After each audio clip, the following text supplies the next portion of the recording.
तो कहानी की शुरुआत में हम अपने हीरो चांगशेंग को देख पाते हैं, जो कि अपनी किस्मत को बदलने के लिए कई मीलों का सफर तय करके शेंदो सिटी जाना चाहता था। वो इतना ज्यादा रहमदिल था कि उसने अपना खाना भी एक परिंदे को दे दिया और भूखे पेट अपना सफर शुरू किया। अब सफर में उसके सामने दो रास्ते थे। उसे समझ नहीं आ रहा था कि इसमें से कौन सा रास्ता उसे शेंदो सिटी तक पहुंचा देगा। और तभी वो परिंदा वहां पर पहुंच गया जिसे चांगशेंग ने अपना खाना दिया था। उसने चांगशेंग को सही रास्ता गाइड किया, जिसकी मदद से चांगशेंग फाइनली शेंदू में पहुंच चुका था। वेल, यहाँ की तियांदाओ अकेडमी शेंदू की सबसे फेमस और प्रॉस्परस अकेडमी मानी जाती थी। इसे ज्वाइन करने के लिए अक्सर ही भीड़ लगी रहती। साथ ही वहाँ के नोटिस बोर्ड पर लिखा था कि जो भी पर्सन डोर को ओपन करेगा सिर्फ वही रिटर्न एग्जाम दे सकता है। तो एक बंदे ने अपनी पावर्स का इस्तेमाल करते हुए डोर को ओपन करने की कोशिश की, मगर दरवाजे की मैजिकल पावर ने उसे उठाकर नीचे पटक दिया।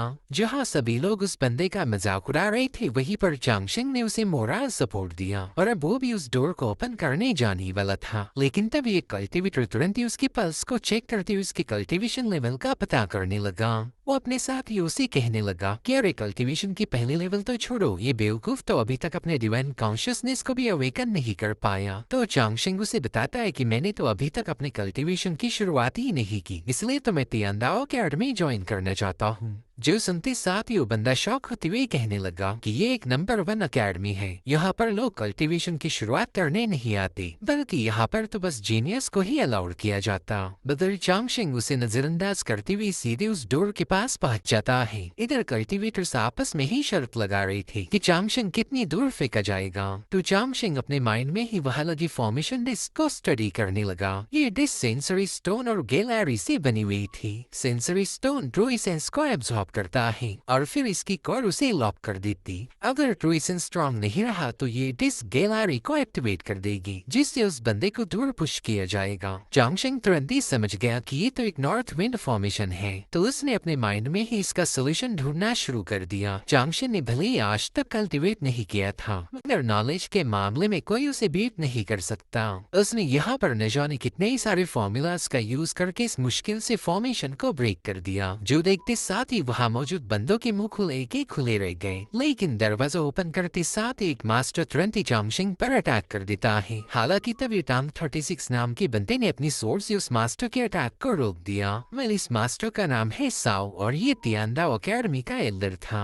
वहीं पर टांग 36 सीसी अकेडमी का डिसाइपल है। वो कहने लगा, साओ तुम एक ऐसे बंदे को बुली कर रहे हो जिस बेचारे ने तो अभी तक कल्टीवेशन की शुरुआत भी नहीं की। तुम्हें तो अपनी हरकतों पर शर्म आनी चाहिए। उतने में ही तियांदाओ अकेडमी के लीडर माओ क्यू वहाँ पर पहुँच जाते हैं और साओ से कह रहे थे कि तुमने अपने गुस्से पर काबू रखना चाहिए। बताओ यहाँ पर ऐसा क्या हुआ था जो तुम इतना ज्यादा भड़क गए। तो साओ तुरंत ही बताने लगा कि इस बंदे ने हमारे डोर पर लगे हुए मैकेनिज्म को ब्रेक कर दिया। इसे चीटिंग करने के लिए पनिशमेंट मिलनी चाहिए। तो चांगशेंग तुरंत ही माओ क्यू को रिस्पेक्ट देते हुए बताने लगा कि नोटिस बोर्ड पर लिखा गया है कि जो भी इस डोर को ओपन करेगा उसे ही एग्जाम देने का मौका मिलेगा। वहाँ पर दरवाजे को ओपन करने की कोई भी पर्टिकुलर मेथड लिखी गई नहीं थी, इसीलिए मुझे नहीं लगता कि मैंने किसी रूल को ब्रेक किया है। मगर साओ तो हार मानने के लिए बिल्कुल भी तैयार नहीं। वो कह रहा था कि तुम तो अभी तक कल्टीवेशन की फर्स्ट लेवल मैरो क्लिनजिंग पर भी नहीं पहुंच पाए, तो तुमने हमारे तियांदाओ अकेडमी को ज्वाइन करने के सपने कैसे देख लिए। एक बात कान खोलकर सुन लो, मॉर्टर के बेकार लोग हमारे सिक को ज्वाइन नहीं कर सकते। अभी सुनकर ही चांगशेंग उसे बताता है कि अगर आप लोग बस जीनियस को ही एडमिशन देना चाहते हैं तो अपने इस फेक नोटिस को हटा दीजिए। मैंने आपके अकेडमी के रूल्स को पढ़ा था। आर्टिकल 4 के चैप्टर 17 में लिखा गया है कि रिटर्न एग्जाम देने के लिए एक कल्टीवेटर होना जरूरी नहीं। 11 साल पहले आपकी एल्डर्स ने इस रूल को बनाया था। स्टेक लीडर माओ क्यू तो चांगशेंग के नॉलेज से ही हैरान हो गए। उन्होंने चांगशेंग को एग्जाम देने के लिए तुरंत ही अलाउड किया। यहाँ पर चांगशेंग एक और बंदे के लिए भी रिक्वेस्ट करता है जो थोड़ी देर पहले ये डोर को ओपन करने में फेल हो गया था। तो मास्टर माओ क्यू ने उसे भी इजाजत दे दी। जो देख साओ के तो खून में ही आग लग गई। वो कह रहा था कि एग्जाम काफी ज्यादा मुश्किल है और तुम्हारे जैसा बंदा तभी इसे पास नहीं कर पाएगा। बदर चांगशेंग उसे इग्नोर कर सीधे एग्जामिनेशन हॉल में पहुंच गया। यहाँ पर उन्हें टोटल 36 वॉल्यूम्स दिए गए थे।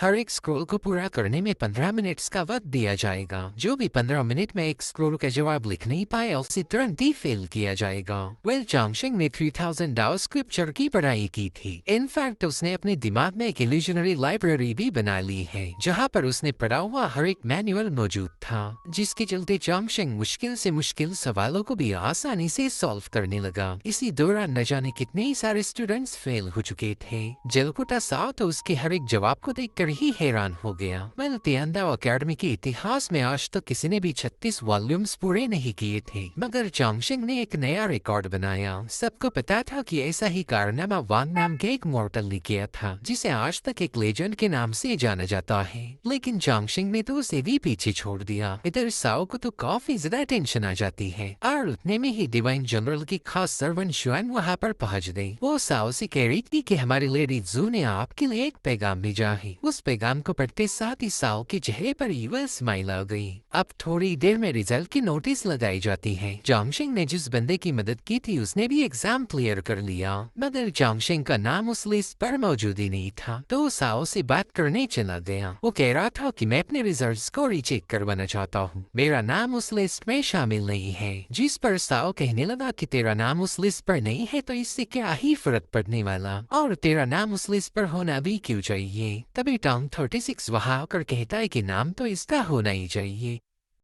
इसने हर एक सवाल का सही जवाब दिया था। तो साओ कहने लगा, देखो तुम बीच में दखल मत दो। जिस पर टांग 36 कह रहा था, कह रहे लेकिन बीच में दखल देना तो मेरी फेवरेट हॉबी है। चल जल्दी बता इस बंदे का नाम लिस्ट पर क्यों नहीं लिखा गया। तो साओ से धीरे से कहता है, मेरे बाप प्लीज शोर मत मचा, देख मैं तुझे कोई रीजन नहीं दे सकता। साथ ही वो चांगशेंग से कहता है कि तुम्हें यहाँ पर एडमिशन नहीं मिलेगी। जो सुनते साथ ही टांग 36 तो साओ की पिटाई करने वाला था, मगर चांगशेंग ने उसे रोक लिया। वो कह रहा था कि मेरे तुमने स्टैंड लिया उसके लिए मैं तुम्हारा शुक्रगुजार हूँ, लेकिन तियांदाओ अकेडमी अगर मुझे एडमिशन नहीं देना चाहती तो कोई बात नहीं, मैं किसी और से को ज्वाइन करूंगा। तो टांग 36 हैरान होते ही उससे पूछता है कि मेरे भाई क्या तुम्हें गुस्सा नहीं आ रहा, इन लोगों ने तुम्हें बेवजह रिजेक्ट किया है। जिस पर चांगशेंग कह रहा था कि गुस्सा सेहत के लिए अच्छा नहीं होता, अगर रीजन ज्यादा सॉलिड हो तो ही गुस्से में अपना खून जलाओ। टांग 36 तो उसकी बातें सुनते ही समझ गया कि ये बंदा काफी ज्यादा दिलचस्प है, इसलिए वो चांगशेंग को डिनर पर इनवाइट करता है। इन दोनों ने फॉर्मली एक दूसरे को अपने नाम बताकर इंट्रोड्यूस किया। टांग 36 कह रहा था कि तुम इतने स्मार्ट हो मगर तुम्हारा नाम काफी ज्यादा साधारण रखा गया। जिस पर चांगशेंग कहने लगा कि मेरा नाम जरूर से साधारण होगा, मगर इसका मतलब काफी अच्छा है। वैसे आपके नाम के सामने 36 लगाया गया, क्या आप अपने फैमिली के 36वें बेटे हो। जो सुनते साथ ही टांग की तो हंसी छूट गई। वो कह रहा था, मेरे भाई मेरी मदर इतने सारे बच्चे पैदा नहीं कर पाई। दरअसल 36 ये मेरी अजूर क्लाउड लिस्ट के रैंकिंग है। 36 रैंकिंग काफी नीचे आती है, तो मैंने जानबूझकर उसे अपने नाम में शामिल कर दिया ताकि मैं खुद को याद दिलाता रहूं कि मैंने जल्दी से अपनी रैंकिंग को लेवल अप करना चाहिए। ये मेरा खुद को मोटिवेट करने का एक तरीका है। अब चांगशेंग को तो अजूर क्लाउड लिस्ट के बारे में कोई आइडिया नहीं थी, इसीलिए टांग 36 उसे बताने लगा कि ये हमारे ग्रेट जाओ कॉन्टिनेंट के यंग जनरेशन की रैंकिंग है। तुम जितनी ज्यादा हायर रैंकिंग पर जाओगे उतने ही इंपीरियल कोर्ट के एग्जाम में फर्स्ट प्लेस हासिल करने के चांसेस बढ़ जाएंगे। अब ये लोग बात कर रहे थे कि तब तक इनका खाना भी सर्व किया गया। चांगशेंग ने देखा कि मौसम के हिसाब से तो इसमें से एक भी डिश सुटेबल बिल्कुल नहीं थी, लेकिन अब टांग 36 ने इतने प्यार से खाना ऑर्डर किया था तो चांगशेंग भी उसे खाने लगा। टांग 36 उससे कहता है कि शायद तुम शेंदो से बिलोंग नहीं करते, तो चांगशेंग भी उसे अपनी कहानी सुनाने लगा। वो कहता है कि मैं जेनिंग माउंटेन में अपने मास्टर और सीनियर भाई के साथ मेडिसिन की पढ़ाई करता था। जेनिंग का नाम सुनते ये टांग तो काफी ज्यादा हैरान हो गया। वो कहता है कि ये जगह ग्रेट जाओ कॉन्टिनेंट के वेस्टर्न बॉर्डर पर है, तुम तो काफी दूर से आए हो। जिसके बाद वो चांगशेंग से उसके पेरेंट्स के बारे में पूछने लगा, तो चांगशेंग उसे बताता है कि मेरे पेरेंट्स नहीं हैं, मुझे तो मेरे मास्टर और सीनियर भाई ने ही पाल पोस कर बड़ा किया। मास्टर ने बताया था कि मैं मेरे सीनियर भाई को एक टोकरी में मिला था। उस दिन ठंड काफी ज्यादा थी तो मुझे सीनियर यूरेन का प्यार से छूना भी वार्म लगा। वो मुझे अपने साथ ले जाने वाले थे कि तभी वहाँ पर एक विशाल गोल्डन ड्रैगन पहुँच गया, लेकिन सीनियर भाई यूरेन मेरे सामने शील्ड बनकर खड़े रहे। तभी मेरे मास्टर जीचन वहाँ पर पहुँच गए। वो तो इतने ज्यादा पावरफुल है कि मुझे नहीं लगता इस दुनिया में कोई उन्हें बीट कर पाएगा। उन्होंने अपनी सोर को समन कर उस ड्रैगन पर वार किया, जिससे उस ड्रैगन का विस्तार कट गया था, यानी कि ड्रैगन की बियर। तो ड्रैगन तुरंत ही वहाँ से चला गया। उसी दिन से मेरी परवरिश मेरे मास्टर और सीनियर ने मिलकर की। मैं काफी ज्यादा कमजोर था तो मेरे मास्टर ने जानबूझकर मेरा नाम चांगशेंग रखा, जिसका मतलब है ब्लेसिंग फॉर लॉन्गेविटी। मेरे भाई यूरेन भी हैंडीकैप थे, मगर उनके जैसा प्यारा इंसान मैंने आज तक नहीं देखा। हमारे मास्टर ने हमें कभी कल्टीवेशन नहीं सिखाई।